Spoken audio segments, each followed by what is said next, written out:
হাঁটু ব্যথা, কোমর ব্যথা এটা কিন্তু স্বাভাবিক ব্যাপার বন্ধুরা। কিন্তু অনেক সময় দেখা যায় আমাদের অল্প বয়সেও হাঁটু প্রচুর পরিমাণে যন্ত্রণা করতে থাকে, কোমর যন্ত্রণা করে, সিঁড়ি দিয়ে ওঠানামা করলে ভীষণ কষ্ট হয়। সেই সঙ্গে দেখা যায় যে যারা বাড়িতে আরও বয়স্ক মা বাবারা রয়েছেন তাদের এই সমস্যাটা আরও বেশি। এর জন্য আমরা নানা রকম ওষুধ খেয়ে থাকি। ওষুধ খেলে ব্যথা তো কমে, কিন্তু বেশি ওষুধ খাওয়া ও ব্যথার ওষুধ স্বাস্থ্যের জন্য ভালো নয়। তাই আমরা যদি পুরনো দিনের একটু ঘরোয়া টোটকা অ্যাপ্লাই করি, বাতের ব্যথা, হাঁটু যন্ত্রণা, কোমর যন্ত্রণা, মোচকা লাগা ব্যথাও কমিয়ে ফেলতে পারবো বন্ধুরা। এর জন্য কোনো রকম ওষুধ খেতে হবে না, ঘরোয়া এই রেমেডিটি ট্রাই করুন, খুব ভালো উপকার পাবেন। একেবারে প্রাকৃতিক, কোনো রকম কেমিক্যাল নেই, কিচ্ছু নেই।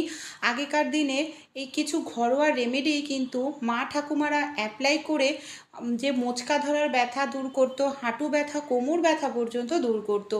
চলুন তাহলে আজকের ভিডিওটি আমরা দেখে নিই। কিন্তু আমাদের প্রত্যেকের বাড়িতেই কম বেশি থাকে। রসুনের মধ্যে এমন কিছু গুণাগুণ থাকে যেটা আমাদের ব্যথা কমাতে ভীষণ সাহায্য করে বন্ধুরা। যে কোনো ব্যথাই হোক, মোচকা লাগার ব্যথা কিংবা বাতের ব্যথা, অনেক সময় দেখা যায় শিরায় টান লাগে, সেই ব্যথা কমাতেও ভীষণ সাহায্য করে রসুন। এখানে দেখুন আমি 4 কোয়া রসুন নিয়ে নিয়েছি। এবার আমি রসুনটাকে কি করব, গ্রেটার নিয়ে নিয়েছি। গ্রেটার দিয়ে ভালো করে এইভাবে গ্রেট করে নিয়ে নিচ্ছি। খোসা সমেতে আমি এখানে রসুনটাকে এইভাবে গ্রেট করে নিচ্ছি।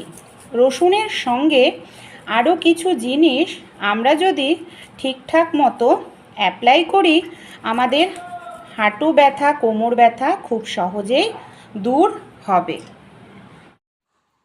এখানে দেখুন আমার রসুনটা কিন্তু পুরোপুরি গ্রেট করে নেওয়া হয়ে গেছে। এবার রসুনের সঙ্গে আরও কিছু জিনিস আমরা কিন্তু মিশিয়ে নেব। এখানে আমি 1 চামচ পরিমাণ নিলাম হলুদ গুঁড়ো। হলুদ কিন্তু ব্যথা বিষ কমাতে ভীষণ সাহায্য করে বন্ধুরা। এখানে যে রান্নায় হলুদ খাই সেই হলুদই আমি ব্যবহার করছি। এখানে আমি নিয়ে নিচ্ছি চুন। পানের সঙ্গে যে চুন খাওয়া হয় সেই চুনই কিন্তু এখানে আমি ব্যবহার করছি। আগেকার দিনে দেখবেন মোচকা লাগলে মা ঠাকুমারা বলতেন যে চুন হলুদের প্রলেপ লাগাতে, তাহলে মোচকা লাগা ব্যথাও দূর হয়। কুমড়ো খাওয়ার পর আমরা কুমড়োর বীজ অনেক সময় ফেলে দিই। কুমড়োর বীজ ভুল করেও ফেলবেন না। কুমড়োর বীজের মধ্যে এমন কিছু উপাদান থাকে যেটা ব্যথা কমাতেও ভীষণ সাহায্য করে। কুমড়োর বীজের মধ্যে প্রচুর পরিমাণে ক্যালসিয়াম থাকে, ওমেগা 3 ফ্যাটি অ্যাসিড থাকে, যেটা আমাদের স্বাস্থ্যের জন্য ভীষণ ভালো। আপনারা চাইলে কুমড়োর বীজ কিন্তু ভাজা করে খেতেও পারেন, তাও কিন্তু স্বাস্থ্যের জন্য ভীষণ ভালো। এখানে খাওয়ার জন্য নয়, আমি দেখুন কুমড়োর বীজের ভেতরের যে শাঁসটা থাকে সেটাকে আমি বের করে নিয়ে নিচ্ছি। এখানে আমি 5-6টা কুমড়োর বীজের ভেতরের শাঁসটাকে নিয়ে নিয়েছি। তারপর সব উপকরণ দিয়ে আমরা এইভাবে ভালো করে মিশিয়ে নেব। এই দেখুন মিশ্রণটাকে এখানে আমি সব উপকরণ দিয়ে ভালো করে মিশিয়ে নেওয়ার পর একটি পাত্র নিয়ে নিয়েছি। পাত্রর মধ্যে মিশ্রণটাকে আমি ঢেলে নিচ্ছি। এবার এর মধ্যে আমি দিয়ে দেব 1 চামচ পরিমাণ মতো সরিষার তেল। বিষ ব্যথা কমাতে সরিষার তেল দিয়ে মালিশ করলেও কিন্তু ভীষণ উপকার পাবেন। ভালো করে সরিষার তেলটা মিশিয়ে আমাদের এইভাবে নিতে হবে মিশ্রণটার সঙ্গে। এবার আমরা কি করব, গ্যাসটা অন করব, একদম লো ফ্লেমে আমরা ভালো করে এটাকে গরম করে নেব।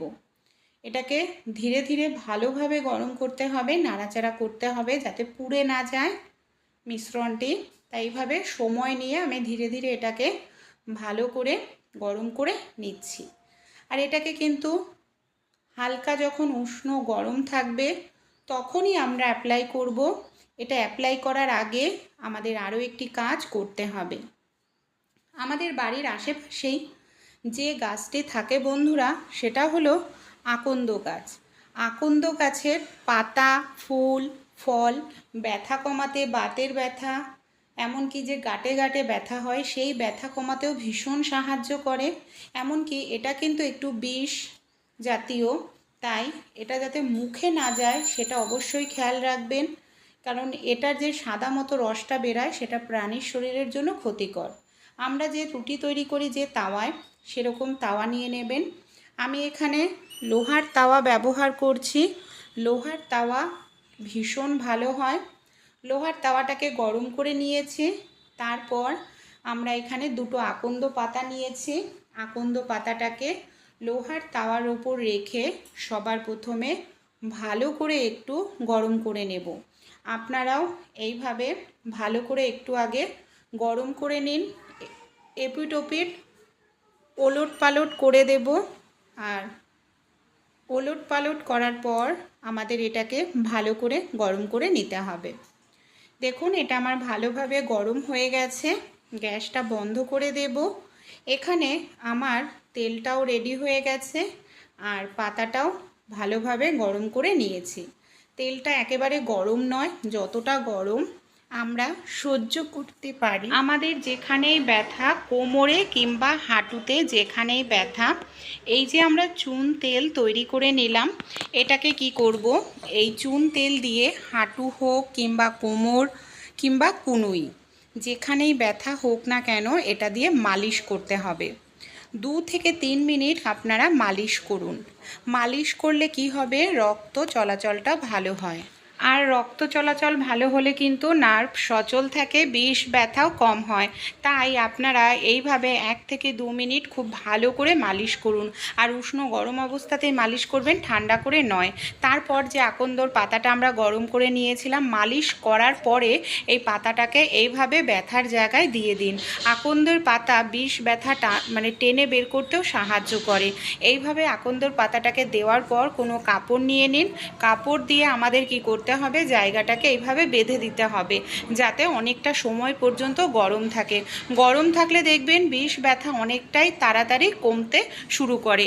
আপনারা প্রথম দিনেই পার্থক্যটা বুঝতে পারবেন ব্যথার। এখানে আমি আধ ঘন্টা রেখে দিয়েছিলাম। এইভাবে কিন্তু অবশ্যই আধ ঘন্টা থেকে 1 ঘন্টা রাখবেন। রাখার পর আপনারা এটা খুলে নেবেন। খোলার পর আবারও আপনারা 1 থেকে 2 মিনিট হাত দিয়ে ভালো করে একটু মালিশ করবেন। এই দেখুন আমি এইভাবে একটু মালিশ করে নিচ্ছি। জল দিয়ে কিন্তু সঙ্গে সঙ্গেই ধোয়া যাবে না। যদি ধুতেই হয় উষ্ণ গরম জল করে নেবেন, গরম জল দিয়ে ধোবেন। তাছাড়া আপনারা কোনো কাপড় দিয়ে এটাকে মুছে নিন। 2 থেকে 3 ঘন্টা পর জায়গাটা ধোবেন। এইভাবে আপনারা পরপর 2-3 দিন করুন, দেখবেন ব্যথার থেকে আরাম পাবেন। তাছাড়াও আমাদের হাঁটাচলা করতে গেলে অনেক সময় দেখা যায় পায়ের গোড়ালিতে প্রচণ্ড ব্যথা করে। আপনারা নর্মাল এরকম চুন তেল তৈরি করে নিয়ে পায়ের গোড়ালিতে এইভাবে একটু মালিশ করুন। পরপর 1 থেকে 2 দিন করুন, দেখবেন গোড়ালি ব্যথার থেকে খুব সহজেই আপনারা আরাম পাবেন। বন্ধুরা, ঘরোয়া রেমেডি 100% কাজ দেবে, কোনো রকম সাইড এফেক্ট হবে না। যদি আপনারা অ্যাপ্লাই করেন বন্ধুরা ভীষণ উপকার পাবেন। আর তারপর আমাকে কমেন্ট করে জানাতে ভুলবেন না যে আপনারা কেমন রেজাল্ট